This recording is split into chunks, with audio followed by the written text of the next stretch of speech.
Good morning, Mobile, and all of our friends on the Gulf Coast. We are so glad that you've decided to join us again today for another episode of our Echo Stop Live podcast. We are truly enjoying this experience, and we're glad that you along for the ride. It really takes all of us. It truly takes all of us, and this podcast is just part of it. But enough of that. Let's talk about my good friend Curtis here. Curtis, welcome back.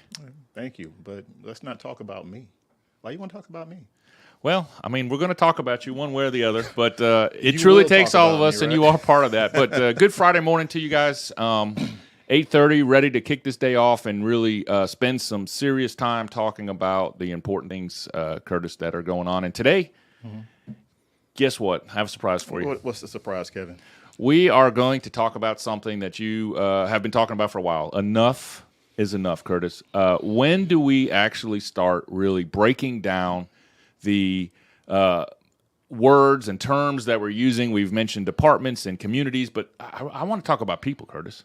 Let's talk about people, Kevin. People is the center of everything that we've been doing with Echo Stop, as well as just with all the things that we've tried to do to reduce crime in our communities, making sure that the people factor is forefront in everything that we do, because the response or lack of response that people do or not do plays a vital part in how safe our communities are. I agree. Now, before we get too in-depth in this, I want to remind our community, our friends that live in these communities, the people that we're going to talk about today, that they, too, are a part of this. They are invited to get involved, and there's several ways you can do that. And so I just want to throw those out to you real quick while we're at the beginning of this podcast and let you know that first and foremost, if you see something and you need to call 911, do so. We're going to talk about the importance of calling 911. But there's also an anonymous tip line, Curtis, a number that people can call or text, even scan a QR code if they see one of the banners around. And that's 844-251-0644 and 844-251-0644. We've received numerous tips on this line. We've had it up for a short while, but we've received some really valuable information. And as far as the podcast goes, we want to hear from you. This podcast, Curtis, is not just about you and I talking, even though we were talking about you. No, and stop being funny, because you're really not. But I love you, though. But look, man, seriously, you're right. This is not about us. This is about talking to the community about things that matter to them. We want to bring people from the community up close and become very personable with them, and really get the honest truth from them, what their truth is about what the problems are, and be prepared, right, for that response, whatever it may be, because we want people to know that we are transparent, that we don't seek to have any conversation that does not actually talk about the elephant in the room. Well, and guess what? You know, we don't mention things without giving our audience away, and there is a way. EchoStopLive@gmail.com. EchoStopLive@gmail.com. That is a way that people can send us emails. We're committed to reading at least one email a show, and even if we don't read your email this show, we may read it in a future show. But we want to hear from you. We need your input. We plan on inviting people from the community, and when we say people from the community, we're not talking about inviting the community in here. We're talking about inviting members, stakeholders in our communities, which are people. That's right, Kevin. We have to, because otherwise what we do here does not have the impact that we're hoping to have. Neither one of us are ideally suited for the spotlight. Some more than others, Curtis. More than others. Look, I'm just being honest, okay? But the reality is that we know that we have to have a conversation. We have to get to the masses, and how better to get to the masses than to do what we're doing right now, to really get people engaged. So let's talk about, first and foremost, what's happening in our community around us. There's been an array of things that have been going on, a lot of different resources being used. Yeah. On our very first show, Curtis, I hate to say on the very first show a while back, but we're actually going back to this idea that there's a four corners approach. And in that four corners approach, we talked about some of those things. But along with those things, since we're breaking down past the initial names and barriers, we're talking about actual things that we can see. There's a lot of crime fighting capability that's been added, not just to the city of Mobile, which that's part of it, but the entire Gulf Coast. I mean, we have formed numerous partnerships, different various activities in the city. We have law enforcement agencies, private sector, academia, all of these entities engaged for the sole purpose of crime fighting. So let's talk just for a few minutes about what some of the people, citizens, our friends in the community can anticipate seeing now and even in the future. And I think there is something to look forward to. And I want to get past that also and talk about the people. But before we do that, let's talk about the plan. And if the plan is to have technology, improved patrol, and a lot more community engagement, I'll let you get the first kick out of this. What are some of the things that you see coming down the pipeline or that are already in play that really involve the community engagement? And after you do that, I'm going to share some of the things we're doing on the technology side. Well, we started over the summer with community days. Community days was all about trying to be authentic in our approach to reach the community where they are. Not expect for them to come to us, but for us to go to them, right? And how better than to use our open air parks, our community parks that lie dormant oftentimes during the year where no one comes to them.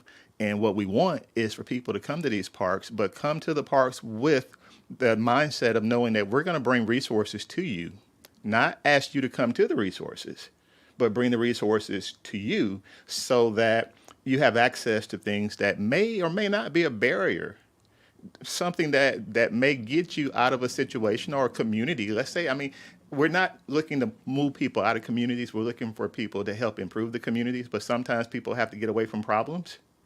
And because they have to get away from problems, they need resources to get away from problems. So what I hear you saying is we're bringing services, and in exchange for that, we want our partners in the community to come with solutions and to come with a heart of caring, right? Absolutely. To come ready to do something. Absolutely. Awesome. And having those different agencies, whether it's public health, whether it's education, whether it's employment resources, all of those things are in our community, and it's oftentimes they go unnoticed or unrecognized because people tend not to realize that some of these things are the very thing that they may need to get them out of a situation that they may be in.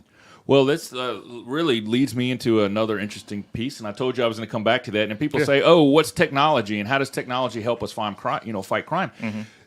We've actually increased our police presence all across the city and around the Gulf Coast. It's just that if somebody doesn't know that it's happening, then they can't really change their perspective on what we've done to increase it. So I want to spend a minute and talk about that. Technology is actually a force multiplier. And what that means is we are employing things, services, tools, technology to assist our officers, but also replace some of the general tasks that officers would do so that they can be more present in other places. So we are increasing our officer presence. Now, I want our viewers and our listeners to see that for themselves. If we're truly going to attack the perception problem at the same time that we're attacking a gun violence issue in Mobile, then the honest truth is I can never tell somebody to change their perspective. They have to experience themselves. And that's why we're bringing you this podcast, to bring you the information so that you know what you're looking for when you're out and about in the community and you can see these things. And I think if we identify the things that we're doing, we certainly welcome our viewers to form their own opinion of how that benefits them or makes them feel safer.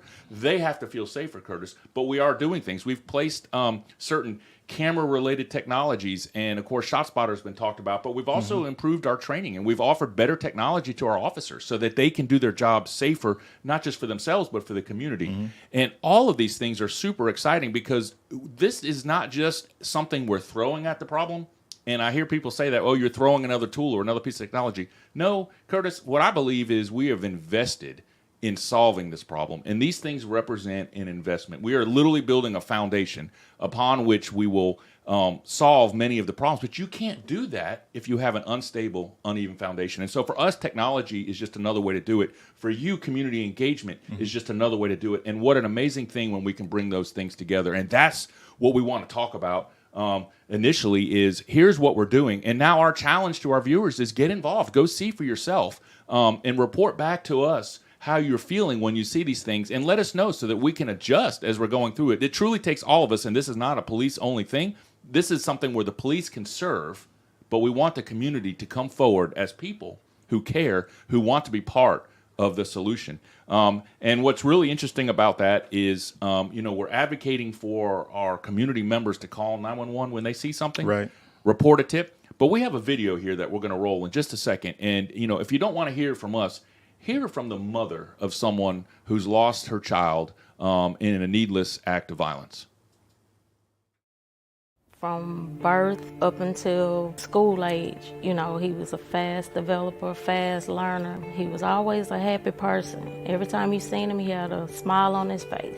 The day I lost my son, I got that phone call.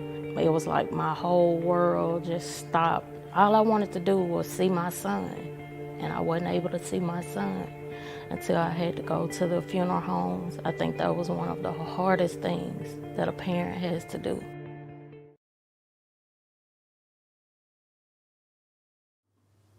Well, Curtis, I've got a question for you. What's that? How significant do you think gun violence is in Mobile right now? Well, I'll go back to the clip we just showed of a mother's pain, and then speed up to now. And my response is that there are more mothers with pain. So that tells you that we have not solved the problem. And oftentimes people are looking for law enforcement again to solve the problem. Law enforcement, unfortunately, more often than not, is more reactive to the problem after it occurs. Technology, as you pointed out, helps us to be more responsive to the problem so that we don't find ourselves oftentimes reacting to a horrible crisis. So, but all of that still says what? All that says that all that technology and all the response that law enforcement tries to deploy out in the community still does not end with the satisfaction or the results that we want, because we want the community to take more responsibility and accountability in some of the things that are happening by letting us know those things far in advance so that we can mitigate these things down before they get to a traumatic end. Well, how about if I told you where we were at? How about if I actually filled you in and told you where we sit right now so that you could better assess how we need to address this problem? Would you want that information? Let's share it. All right. So here's where I'm at. And these numbers are pulled from back in October. Okay. So it's just a short while ago. And we're looking at over 1,500 shots fired. Okay. Those are not separate incidents. That is the number of rounds fired. You said 1,500. Right? I said 1,500. Over 1,500, Curtis. Over 1,500. Over 1,500. Now, if anybody's ever been to the range, if anybody's ever watched TV, if anybody's ever seen a show, that's a lot of bullets flying. Yeah. Now, I say that way not to over-dramatize the situation, but really to put perspective into the situation. If we don't know what we have to attack, if we don't know what problem we're solving, and we can't measure the gravity of how significant that is, we don't necessarily push the right amount of force back at it to solve the problem. And when I mean force, I don't mean necessarily police force. What I mean is effort to solve a violent issue that stems from so many different broken promises that have really transcended time in our community. And so that's 1,500 rounds. Let me throw another number at you. So how many times do you think somebody's picked up the phone and called 911 over those 1,500 rounds that have been fired? I dare say. How many? Well, I'll tell you this. It is actually less than 10. Less than 10. Over 1,500 rounds, but less than 10 calls. Right. And this isn't just a problem here. This is a problem nationwide where people feel like maybe something's not happening. And so one of the things I really wanted to dive into for just a few minutes is the why. Because when we say people in a community, let's take the word community and talk about it for a minute, but let's even dive deeper to the people. Those are individual stories. Yeah. Every person in the community has a story of their own, and there's a reason. And it may be different reasons why they're not calling, Curtis. And you said something earlier. I'm going to pivot back to you. You said broken promises. What is broken promises, Kevin? Well, I'm glad you said that. So I've been working on something for a while, and and I kind of call it the broken promise theory, almost like the broken window theory. Okay. And I know you're a history man, and I feel like when you look at what a broken promise is, you look at things in society, socially, that have been broken. These are really things that I would venture to say are inconsistent. So you mentioned services. If we haven't made those services available, then there's been inconsistency. If we show up for a youth violence prevention week, and that's the only week out of the year that we're in the community one way or another, two things happen. One, we've set the stage for inconsistency. And two, the people who are members of our community who are living there, each individual is a person, they don't get to see the consistent benefit. And so their perception is that we're not solving problems, or at least willing to work on those. And that's why the perception issue for us is even greater than the problem. So I say yes, broken promise. And I'm not putting that on any one agency or any one entity. That stems the whole thing from schools to our faith-based organizations, to the home life, to the police life, to social agreements with each other and how we interact. If we break down community and we talk about people and we agree we're going to talk about individual stories, Curtis, then you have to get involved in that person's story, and that's where the change really starts to happen. Well, it goes back to community, Kevin. I think, again, at the end of the day, we're all part of the same community.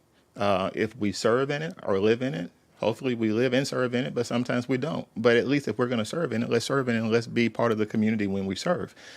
And, that's a touchy topic for a lot of people. But it's a topic I think that we really have to have discussion on. And well, you have a sensitive side. We all have sensitive sides, man. I'm more of a rigid guy. I'm joking. But I thought you were going to bring out an SRP moment because I brought up a piece of history. Okay. And so I thought we were for a second there. Am I wrong? No, you're not wrong at all. Roger Peel? I'm going to talk about one of Sir Robert Peel's 3 core ideas. And one is that our goal in law enforcement is to prevent crime, not so much about catching criminals, even though that is a vital part of what we do. But ultimately, the community wants us to prevent crime. Prevention is key to so many things that go to creating a healthier community where people, like you like to say, can walk outside of their home, walk down to their mailbox and back and not feel threatened. So, but we want people to walk further than just their mailboxes. We want them to be able to walk down the street, be able to walk downtown, be able to walk anywhere in our city and feel safe. But that requires not just law enforcement, it also requires being a good neighbor. And what does a good neighbor look like? It's not a color, it's not a male, female. It's an intent. It's an effort to care about the person next to you enough so that when you see them in crisis, that you say something. If you see something, you say something. And the community, there's these words that have grown legs in our society, and that is snitching. Okay, that may be one of the problems that we have with people not calling when they hear over 1,500 rounds fired in their community. So why is that? Is snitching that important that you not snitching that important that you don't pause long enough to say that I hope everyone's okay? Let me call the police.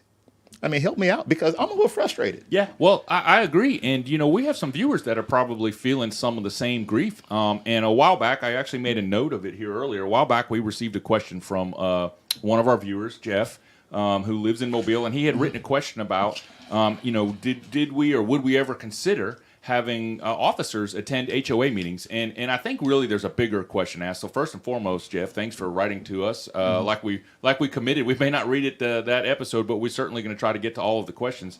I think the bigger issue is really being asked is how do police get involved in the community? Not every community has an HOA. No, they don't. And some communities, Jeff, have what they call CAG groups, as community action groups.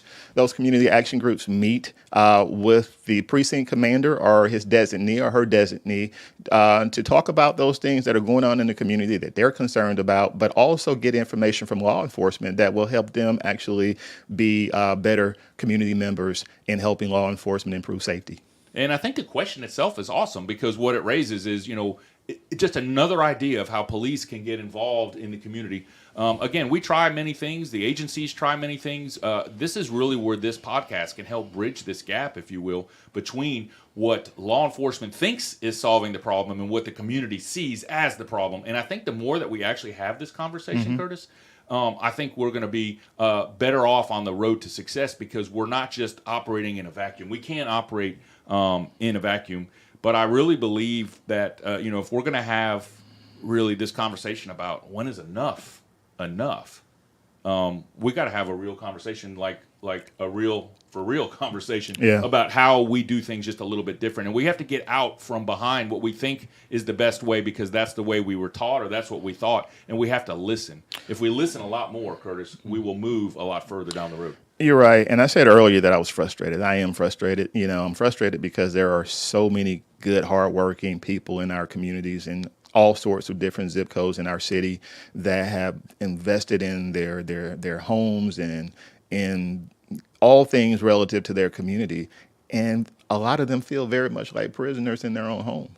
And some of them are detached from law enforcement.